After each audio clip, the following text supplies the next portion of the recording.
Welcome back, everybody. Radical Russ here with live coverage of the Florida Marijuana Conference, a.k.a. Meet the Experts 2. It was so good. There are so many experts, they had to make a sequel. And joining us is one of those experts. It's Mike Boutin from Weed Country and the Discovery Channel and one of the greatest growers on the planet. How you doing? That's pretty generous. Well, I do what I can. I always like to make my guests feel comfortable. Yeah. Mike, you just got done speaking here at the Florida Marijuana Conference, and of course, Florida is poised to have its medical marijuana law pass here pretty soon. And you know, looking forward to this and this conference and all these people here that are so excited about Florida medical marijuana. What did you have to tell them? You know, you can't teach somebody how to grow marijuana in 1 hour. You can't teach somebody how to grow marijuana in 1 day. So mostly what I tried to do was to point out to them some of the most obvious or not so obvious ways to fail as a cultivator that might not, like, I guess I misspoke, that wouldn't be as obvious as you would think. Things that could get by you. Yeah, and considering that Florida is going to end up being a state where it's not a patient grow state, where patients can grow their own, it's going to be commercialized here. What sort of differences do they need to know as they go into this from a business aspect? Oh, well, you know, I'm certainly no business person, but some of the advice that I gave them was, like all real estate, location is important, but not for the same reasons here. Yeah. Not for the same reasons when we're talking about cultivation of marijuana.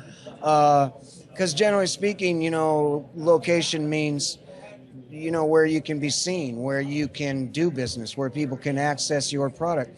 Not sure you want that if you're a marijuana producer producing for dispensaries in a state. The further away from the prying public eye, probably the better off you are. But what I mean by location, as I spoke to them, was that, you know, you have to create an environment for marijuana. Mm-hmm. And the easier that is, if that can be made easier by your selection of building, by the building's composition, the material, by its location in regards to the direct sun, all of those things, that's what I talk to him about, things like that.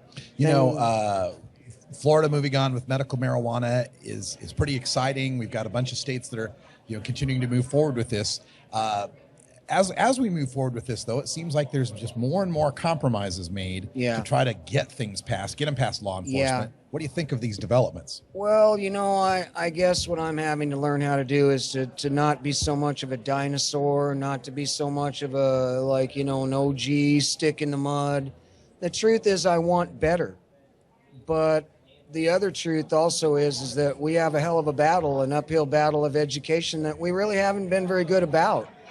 We can't win until we educate. We can't get everything we want until we educate. And so I have to sort of take things with a grain of salt and be happy for what we get and be less critical. But I'm really not very happy with the fact that we've sort of given up on the right of the person, the individual, to grow for themselves. Not many people will avail themselves of that in the end, but you know, the fact that we don't have it it's un-American for me. Mm-hmm. And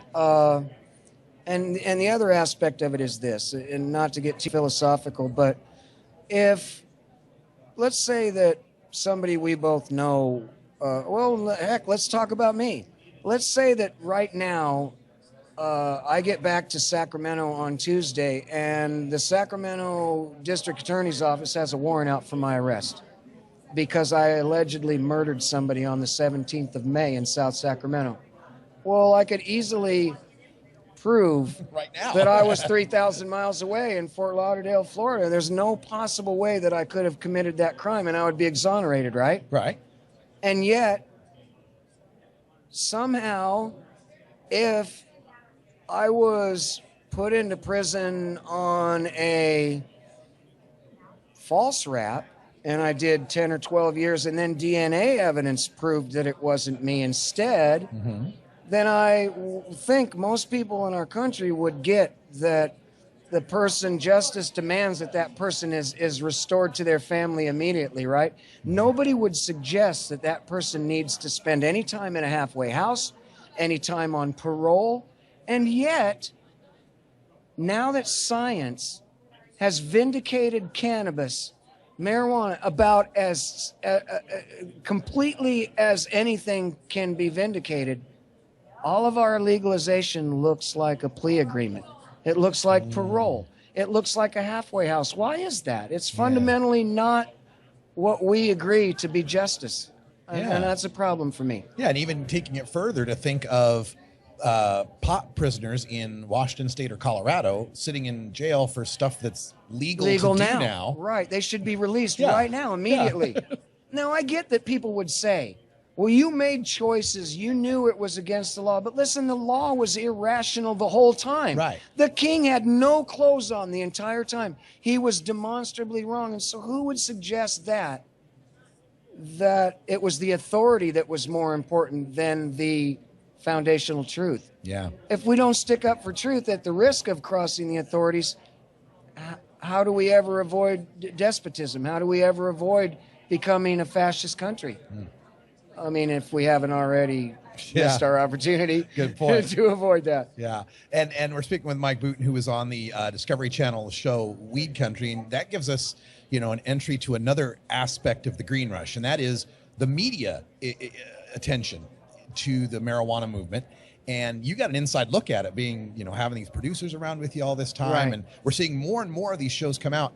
Do you think the media is doing a decent job in portraying this? Are they trying to sensationalize it? What's your opinion? No, I don't think they're doing a good job at all. I think they're trying to sensationalize it. Of course, they're trying to sell a product. They're trying to get ratings. But here's the fundamental problem for me.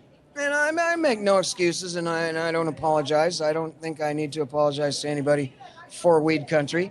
Could Weed Country have been more flattering? Could it have been a better show? I think it could have been, and we all thought it would be a better show. But the funny thing that happened, and backing up for a minute, let's say this. Everybody on Weed Country is who they are. Mm-hmm. It was pretty much a caricature of who we are. Sure.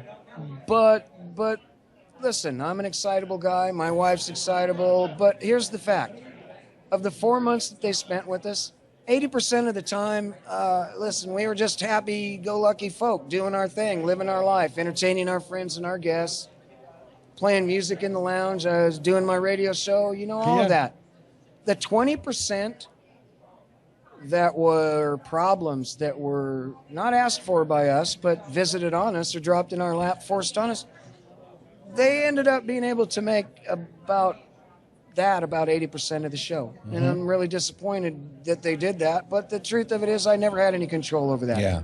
If I wanted it to have been a better outcome, I would have to become a different person because I am excitable. Mm-hmm.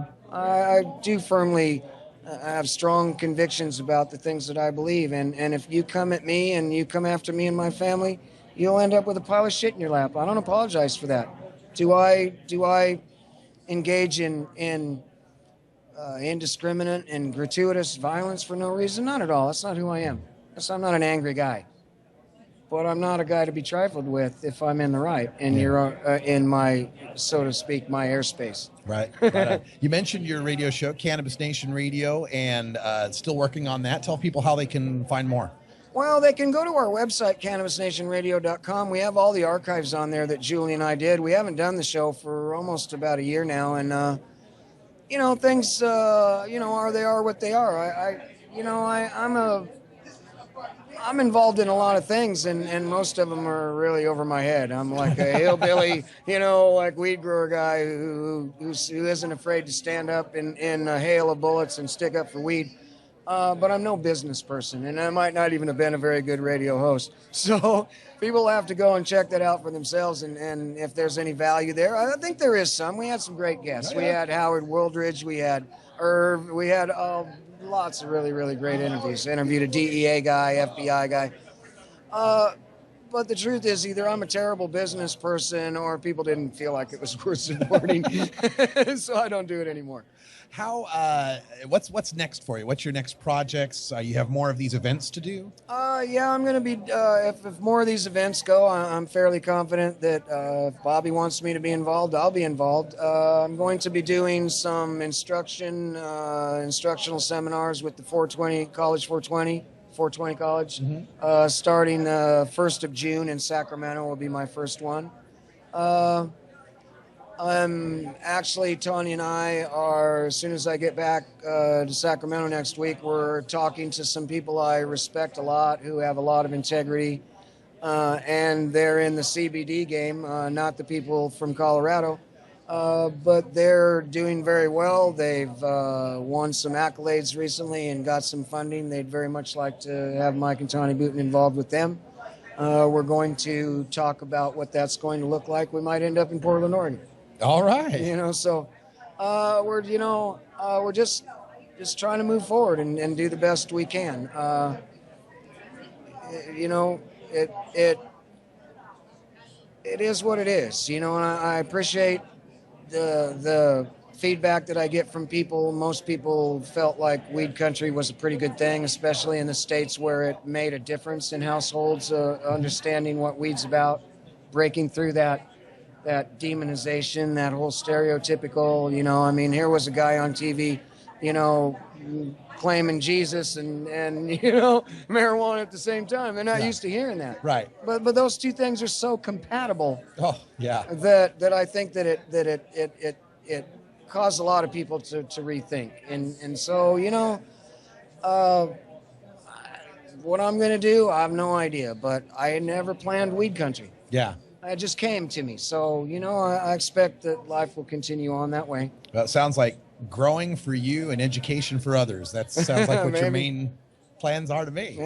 Maybe they're talking about maybe you know, doing some lobbying and of course I don't mind that. I love to talk and communicate.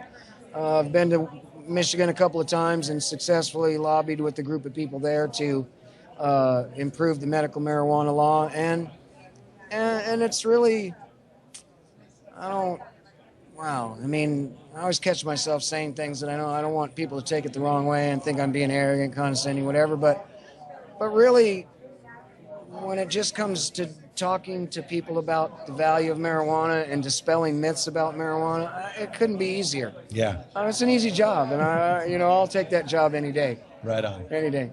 Fantastic. Mike Boutin, thanks for joining us here on the Russ Belville Show, and good luck with everything. We'll see you in the future. Thank you, Russ. All right, and it's way past 4:20, so we are late for our safety meeting. Woo-hoo! And the union's going to kill us. So we'll see you later.